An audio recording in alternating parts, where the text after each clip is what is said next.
Good morning to all of you. I am Arul Jyoti, working as assistant professor in the Department of Computer Science, Fatima College. Today, we can see some basic concepts in distributed operating systems. So, what is distributed operating system?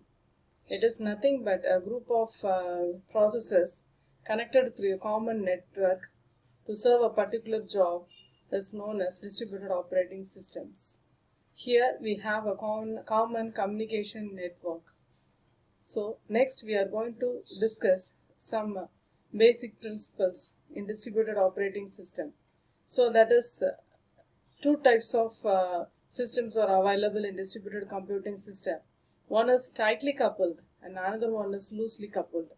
So tightly coupled is nothing but it shares a common memory address space. That is, its memory space is shared by all the processes in the communication network. So if any processor writes, for example, some value x is written as 100, then that value is readable by another processor, the same value.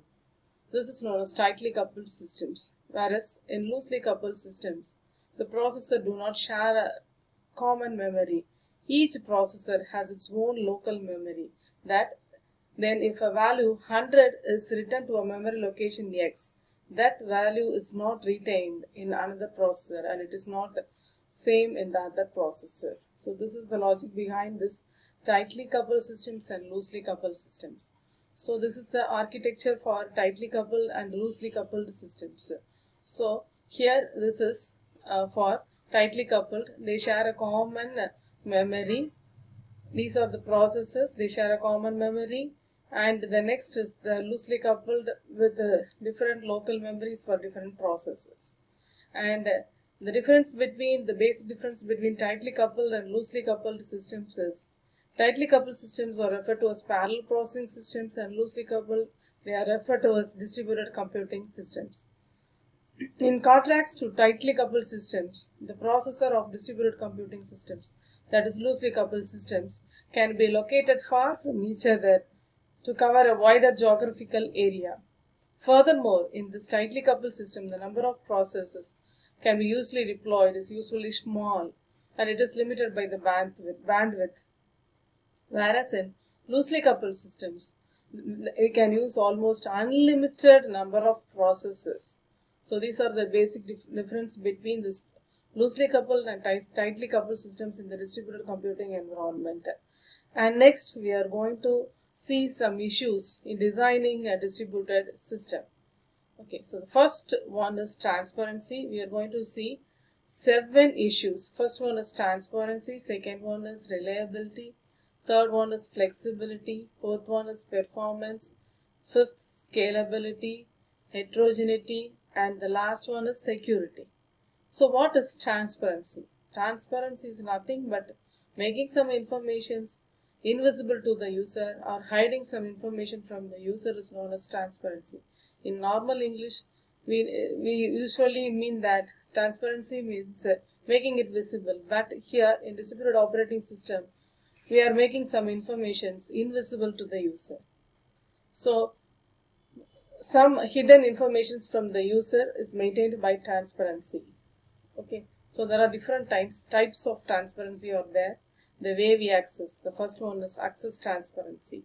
So local and remote objects should be accessed in the same way for each process, and users should not find any difference in accessing a local node and remote node.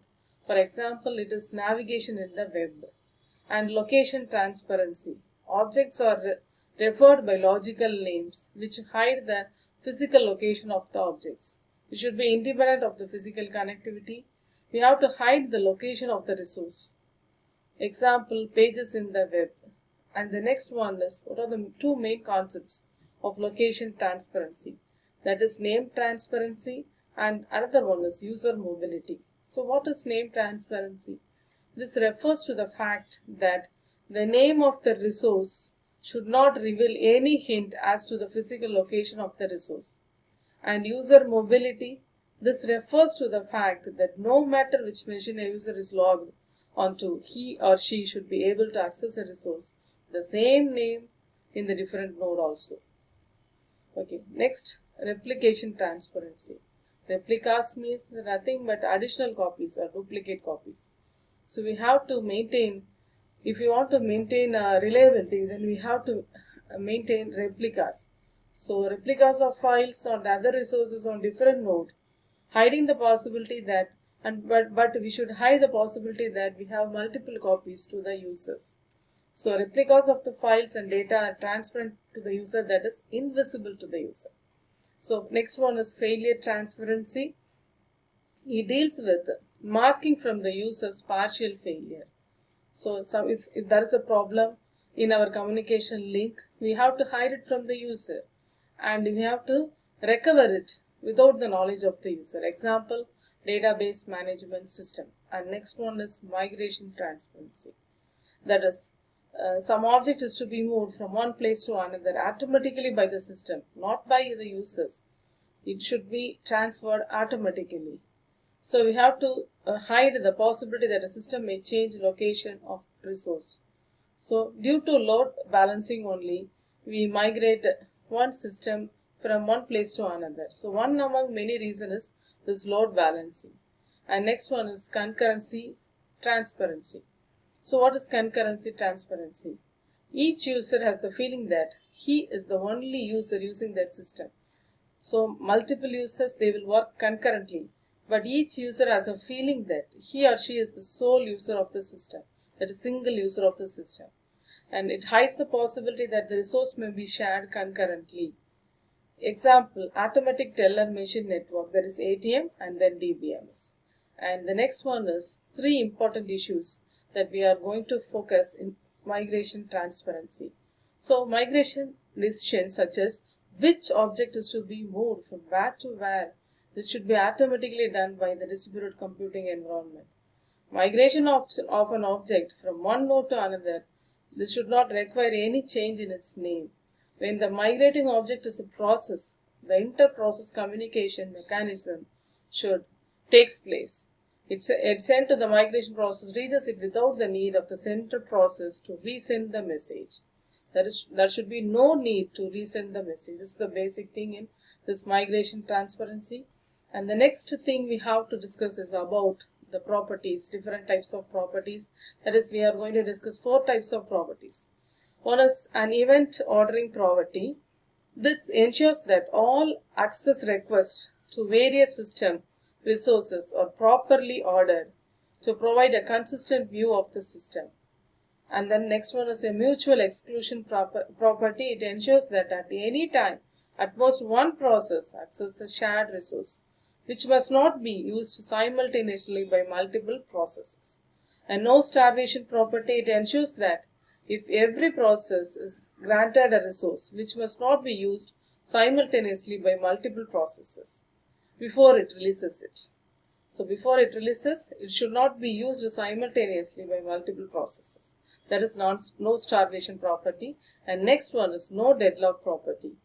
So that a situation will never occur in which competing processes prevent their mutual progress, even though there is single one request more resources than available in the system.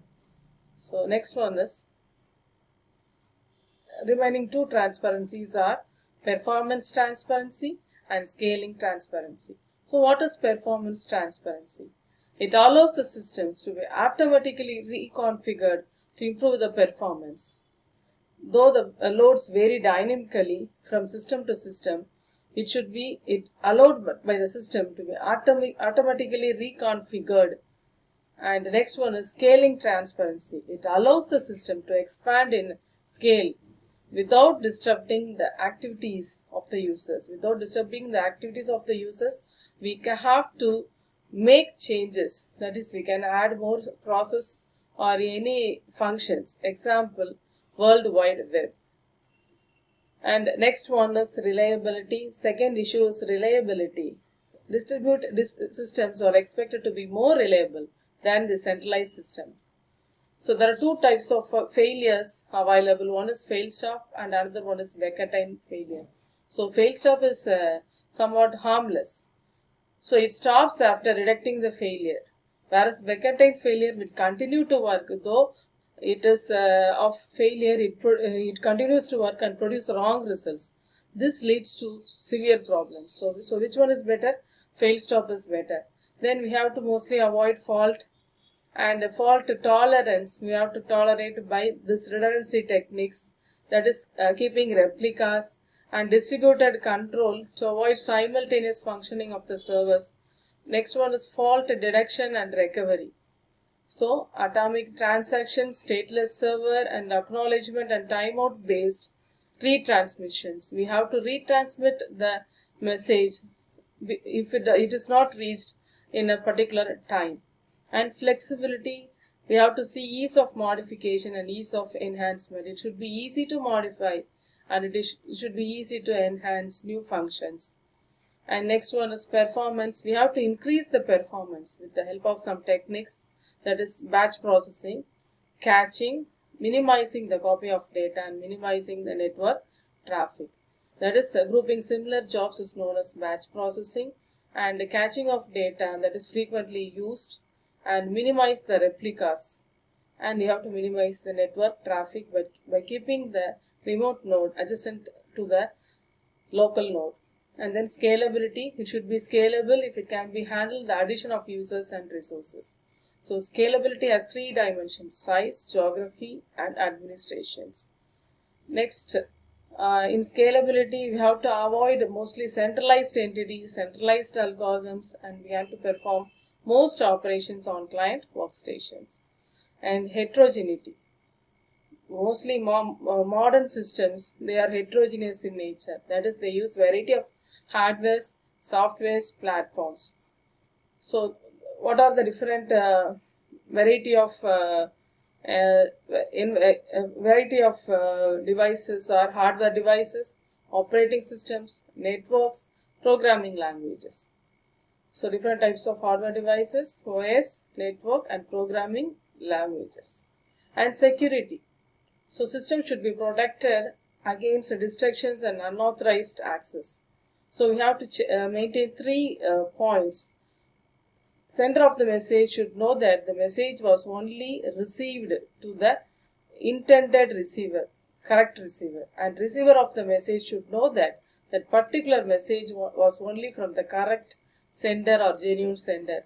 And both the sender and receiver should be guaranteed that the content of the message were not changed while it is in transfer. So these are the concepts we discussed today, the issues: transparency, reliability, flexibility, performance, scalability, heterogeneity, and security. So we have to handle these things in a careful way. Then only we can maintain the secured distributed computing environment. So first one, transparency, we already know it is making something invisible to the user. Next one is reliability, we have to avoid faults. And flexibility, we have to make ease of modification and enhancement. Next one is performance. Performance should be better than centralized system. Next one is scalability, we have to adopt increased service load, and we have to work in a heterogeneous environment. And last one is we have to maintain security.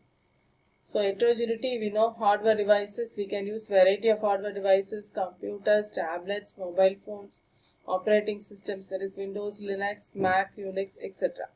Network, that is local area network, internet, wireless network, satellites, links, etc. And program languages also Java, C, C++. It is not fixed to some environment. It deals with variety of environment. And in scalability, it should be flexible and should be available to increase the size and to maintain overloading. But we have to avoid centralized entities and centralized algorithms. So these are the issues we discussed today. Tomorrow we can discuss about distributed computing environment, how to set up a distributed computing environment with real-time examples. Okay, thank you girls.